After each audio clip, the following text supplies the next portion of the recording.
Halo pemirsa, welcome back to program Healthy Lifestyle. Program ini merupakan kerjasama antara Rumah Sakit Universitas Brawijaya dan UBTV.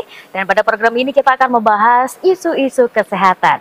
Di episode kali ini kita akan membahas isu stunting yang merupakan isu bukan hanya di Indonesia tapi juga di dunia. Dan ini tentu menjadi PR bersama bukan hanya kepada para ibu tapi juga pemerintah dan banyak stakeholder lainnya yang harus bekerja sama menyelesaikan permasalahan ini. Di mana kita tahu angka di Indonesia prevalensinya masih tinggi sekitar 21,5%. Lalu bagaimana isu stunting ini di Indonesia? Mari kita berbincang untuk membahas bersama dengan Dr. Melanie Faradila, spesialis anak dari RSUB. Assalamualaikum dokter. Waalaikumsalam warahmatullahi wabarakatuh. Gimana kabarnya hari ini dok? Alhamdulillah, terima kasih sudah diundang ke sini. Siap dok, nih saya excited banget membahas isu stunting dan sempat riset memang kayaknya ini memang isu yang gak pernah selesai, PR-nya tuh dari dulu ada aja terus ya dok. Gimana sih dokter melihat isu stunting yang rasanya setiap tahun ini selalu ada dan belum terselesaikan? Ya, terima kasih. Sebenarnya untuk isu stunting ini sendiri memang kita baru mendengar gaungnya itu kenceng banget ya, terutama di beberapa tahun terakhir. Sebenarnya stunting ini juga bukan masalah yang baru ya. Jadi dari beberapa penelitian, dari data dari WHO, dari data UNICEF. Jadi memang stunting ini adalah salah satu kondisi malnutrisi pada anak ya. Jadi gangguan nutrisi pada anak yang ditandai dengan perawakan yang pendek ya. Jadi dengan tinggi badan atau panjang badan anak itu di bawah -2 standar deviasi kurva pertumbuhan WHO. Dan ini berhubungan dan disebabkan karena kekurangan gizi yang berkepanjangan. Jadi istilah definisi stunting ini kenapa harus kita concern sekali, karena at the end, di akhirnya ternyata evidence base itu semuanya memang kuat sekali mengaitkan bahwa kondisi stunting pada anak ini sangat mempengaruhi kualitas sumber daya manusia pada saat dia dewasa nanti. Wah, ini kalau kita ngejar Indonesia 2045 Indonesia emas, urgent banget berarti ya dok ya? Sangat ya, karena kalau masih di atas angka 20% itu kalau menurut WHO itu masih sangat tinggi ya. Jadi kita masih, PR kita masih banyak sekali. Kalau di Indonesia ini kira-kira daerah yang masih rawan tuh di mana sih dok sebenarnya? Kalau Malang enggak kan ya? Itu dia. Jadi memang kalau untuk daerah di Indonesia memang ini kan terkait dengan laporan ya, dengan laporan, kemudian dengan data kunjungan dari orang tua yang selalu membawa periksa atau anaknya dibawa ke posyandu atau ke dokter gitu. Jadi kalau data dari seluruh Indonesia memang hampir rata ya, hampir rata, karena kalau dilihat dari populasi memang Jawa ini jelas yang paling banyak ya, padat ya, karena padat ya. Tapi kalau di luar Jawa memang dengan jumlah yang populasi yang lebih sedikit, nah ini juga hampir sama. Jadi intinya adalah hampir merata di seluruh pelosok Indonesia, tapi memang lebih sedikit dominan di lokasi-lokasi yang memang lebih terpencil ya, di daerah pulau-pulau yang memang secara untuk sumber daya makan atau pangan yang ada di sana. Terus kemudian untuk kondisi-kondisi status sosial ekonomi juga masih kurang dibandingkan area provinsi yang lain. Itu lebih tinggi biasanya. Berarti masih berhubungan erat dok ya dengan kemampuan ekonomi dari orang tuanya terhadap stunting si anak tadi. Betul sekali. Karena udah tahu nih, udah tahu dok, saya udah tahu anak saya harus makan ini. Tapi uangnya dari mana? Iya juga ya. Jadi semua memang tidak satu faktor, tapi ini adalah multifaktor. Iya benar-benar. Nah kalau kembali ke stuntingnya sendiri, itu yang biasanya kena sudah pasti anak-anak ya dok. Tapi apakah ada faktor lain yang menyebabkan stunting itu hadir ke seorang anak? Apakah mungkin karena ibunya kurang gizi juga saat hamil atau seperti apa sih dok? Betul sekali, pertanyaannya bagus sekali.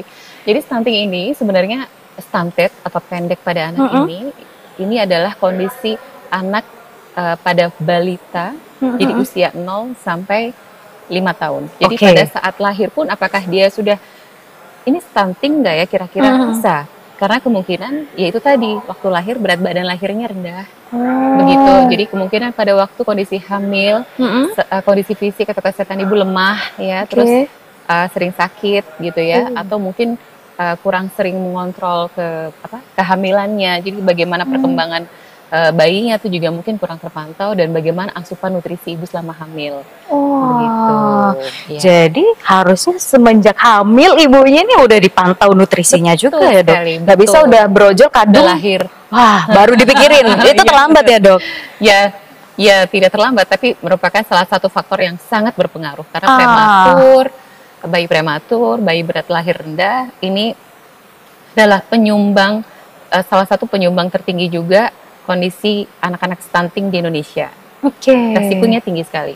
Wah, tapi dok bedain antara memang anak yang pendek karena genetik sama yang stunting tuh apa bisa kira-kira dilihat dok Ya. dari masa pertumbuhan awalnya? Kalau dari masa pertumbuhan awal, ini kita tidak bisa melihat hanya dari kurva. Oke. Karena kalau misalnya dilihat dari kurva, dua anak ini dari titik plotnya dia sama-sama pendek gitu ya. Nah, makanya kenapa dari Kementerian Kesehatan mengeluarkan PNPK atau Pedoman Nasional Pelayanan Kesehatan, jadi tentang stunting. Oke. Ya, jadi di seluruh wilayah Indonesia, di semua vaskes atau fasilitas kesehatan primer, anak-anak yang pendek, balita yang pendek harus dirujuk ke rumah sakit.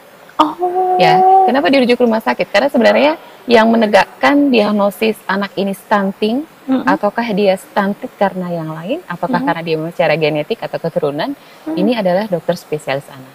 Oh. Karena kita membutuhkan tadi ya, Mbak. Jadi kalau misalnya kita mau menanyakan stunting itu kan karena kurang gizi ya, karena kurang asupan. Apakah karena dia sebelumnya memang udah punya sakit, ya dari sejak lahir mungkin, apakah ada kelainan jantung bawaan atau kondisi medis yang lain gitu ya. Jadi memang kebutuhan nutrisinya tinggi, lebih banyak dibandingkan anak yang normal, yang status kesehatannya baik. Nah, ataukah ada yang lain misalnya, adakah gangguan hormonal seperti itu. Nah, pemeriksaan pendukung yang bisa kita lakukan untuk menegakkan dari mulai pertanyaan dia asupan makan sejak lahir dan seterusnya sampai pemeriksaan mungkin sampai usia tulang ya, radiologi dan seterusnya, itu kita bisa mengerjakan semua di rumah sakit. Dan itu kita baru bisa, dokter anak akan menyatakan, Bu, ini kemungkinan stunting. Jadi kemungkinan anak ibu kecepatan pertumbuhannya lambat karena asupan nutrisinya kurang. Jadi kalau di puskesmas belum lengkap ya dok ya fasilitasnya? Screening aja. Screening aja, siap. Nah kalau di RSUD sendiri dok, apakah banyak menemukan kasus-kasus stunting atau seperti apa sejauh ini? Ya, kasus stunting ini nggak banyak sekali juga enggak ya, cukup rata karena kita kalau melihat di rumah sakit lain juga sama banyak. Jadi kalau misalnya dibilang banyak sekali juga enggak, tapi ada beberapa kasus pasien itu memang kita temukan dia pendek dan begitu kita gali memang makannya sulit ya, jadi memang dari kecil pola makan, pola tidur dan seterusnya. Jadi akhirnya dalam jangka waktu yang lama kita temukan memang anak ini stunting. Gitu. Oke, kalau udah kadung gitu ya dok, ketahuan didiagnosa wah ini stunting. Gimana dok? Apakah ada obatnya atau malah mengatur nutrisinya dok? Gimana biasanya? Ya betul sekali. Kalau di awal kita memang selalu mengutamakan ini kan kurang nutrisi ya, kurang gizi gitu istilahnya. Jadi bikin anaknya akhirnya nggak bisa bertumbuh optimal gitu. Obatnya kalau tata laksana memang betul sekali. Jadi dari penyampaian Mbak tadi, kalau misalnya tata laksana nutrisi itu nomor 1. Dan yang kita resepkan dari dokter spesialis anak adalah tambahan. Jadi kalau tambahan nutrisi ini dari dokter spesialis anak biasanya akan meresepkan PNPK atau susu khusus ya. Jadi yang tinggi kalori, yang itu memang harus diresepkan oleh dokter spesialis anak. Kenapa? Karena kita kalau meresepkan itu, kita memang harus menjelaskan.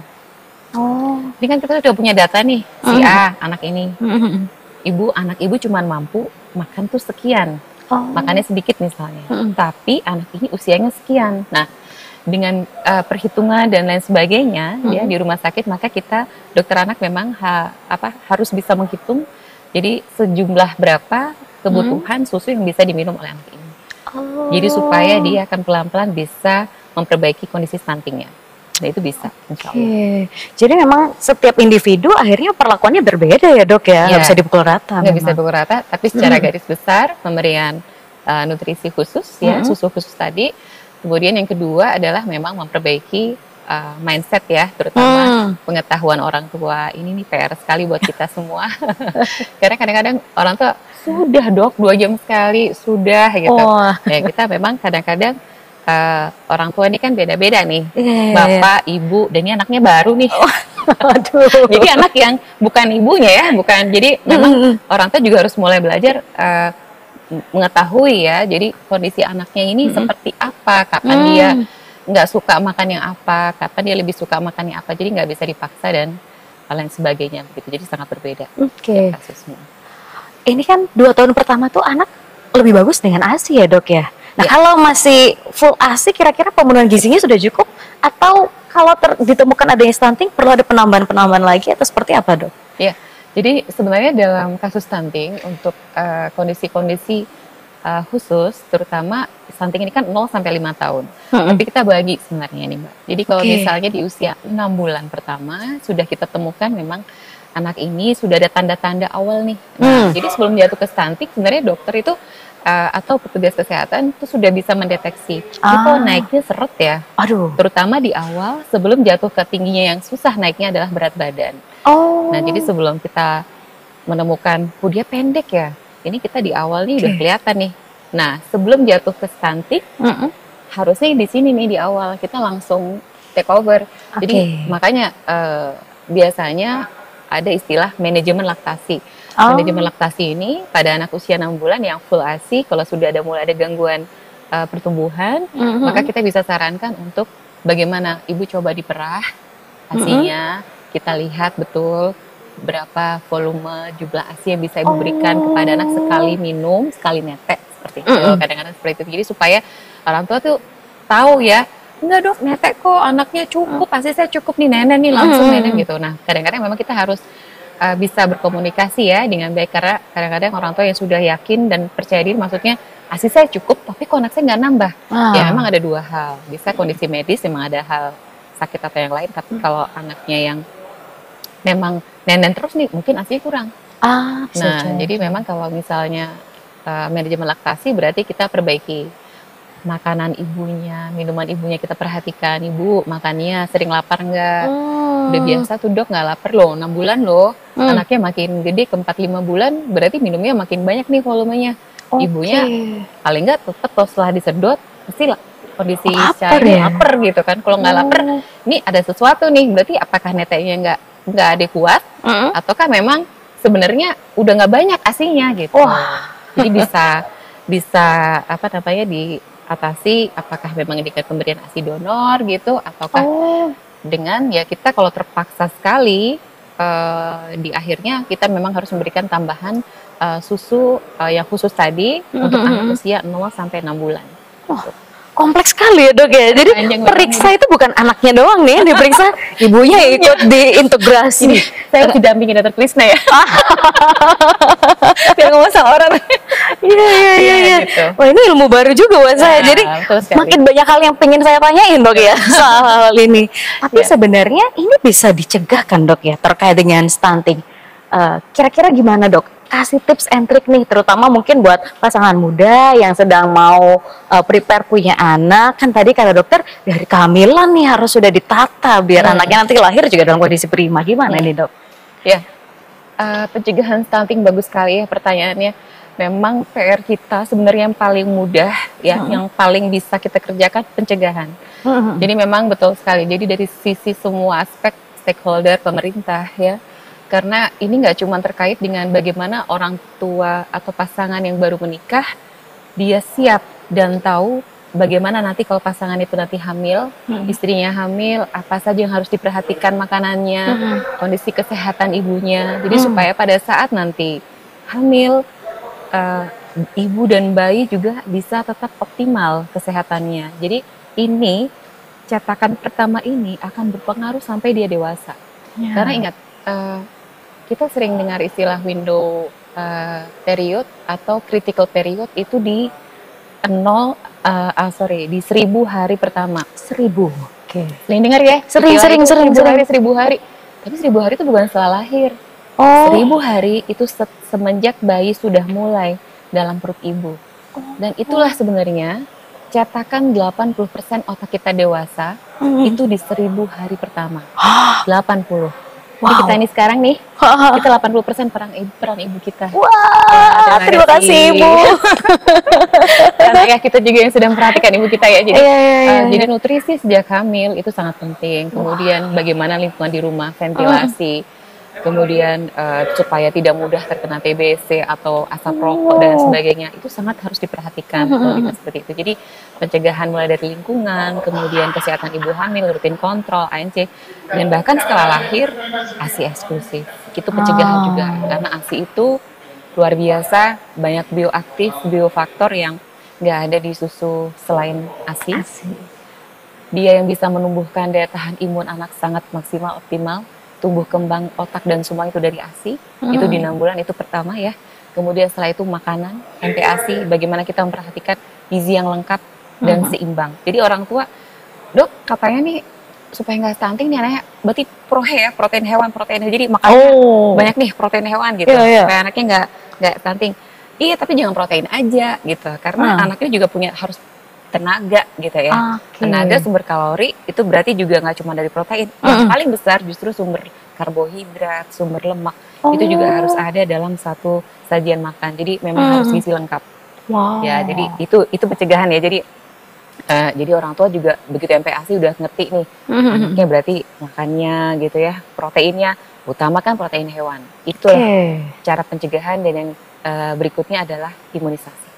Melengkapi imunisasi itu adalah salah satu pencegahan untuk stunting. Wah, ini ada sekolahnya nggak sih dok?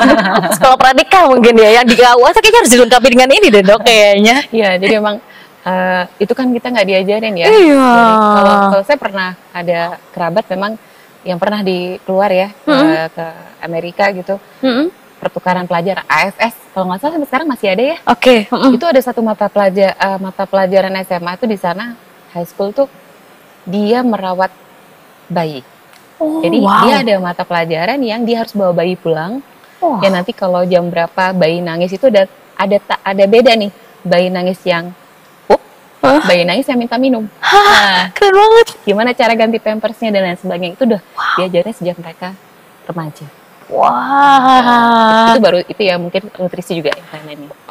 Ini jadinya PR-nya bukan Kementerian Kesehatan doang nih ya, Kementerian Pendidikan. Waduh, semua kesenggol nih jadi. Makanya permasalahan stunting ini jadi PR bareng-bareng ya dok ya. Nah selama ini kalau dokter melihat peran pemerintah untuk mengatasi stunting ini seperti apa sih?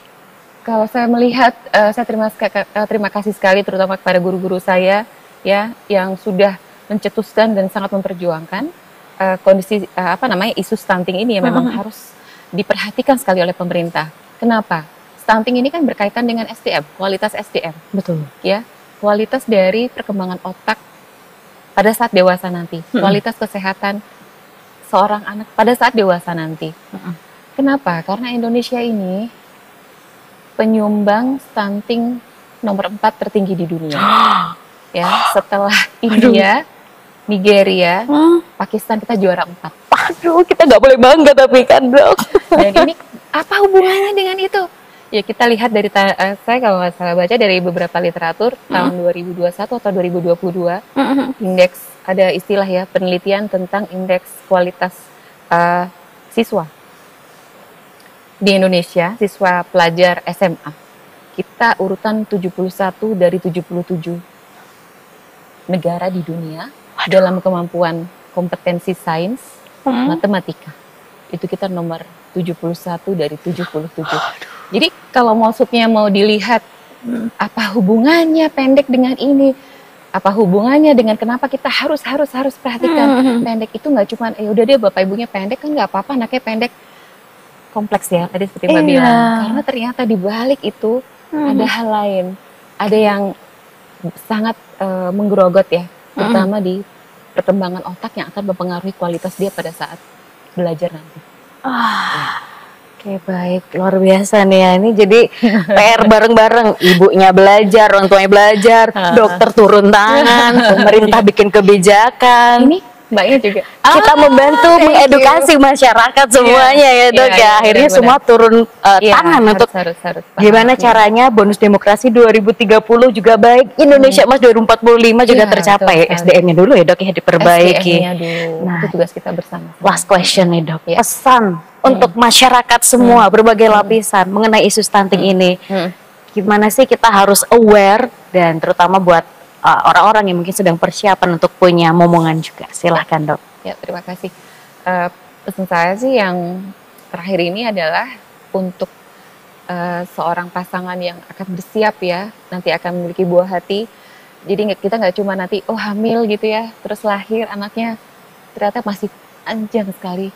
Ya, kita harus terus semangat dan nggak pernah berhenti ya untuk terus bersemangat membesarkan si kecil dengan rutin memantau pertumbuhan si anak setiap bulan ya. Jadi kita rutin memeriksakan berat badannya ditimbang yang benar, panjang badan tinggi badannya ditimbang yang benar ya. Jadi dan itu diplot di kurva pertumbuhan WHO sesuai anak usia 0 sampai 5 tahun. Insya Allah kalau itu akan terpantau, bila ada sesuatu yang sudah mulai mencurigai atau mengkhawatirkan nih kok nggak naik ya, kok landai atau kok malah nyungsep gitu ya udah mau, kita harus segera cari konsultasi dengan dokter sesegera mungkin. Siap, terima kasih banyak dokter sudah berkenan sharing. Saya banyak belajar dan semoga pemirsa di rumah juga akhirnya aware tentang isu stunting, bisa bersiap sedini mungkin karena pencegahan lebih baik ya Dok ya. Daripada udah kadung dan nyungsep tadi, lebih baik kita cegah bareng-bareng. Dan pemirsa terima kasih sudah menonton di episode kali ini. Terima kasih pula kepada sponsor di episode kali ini, kepada Reason Bakery & Co dan juga Oruna Minsi. Dan sampai jumpa di episode-episode berikutnya. Sampai jumpa.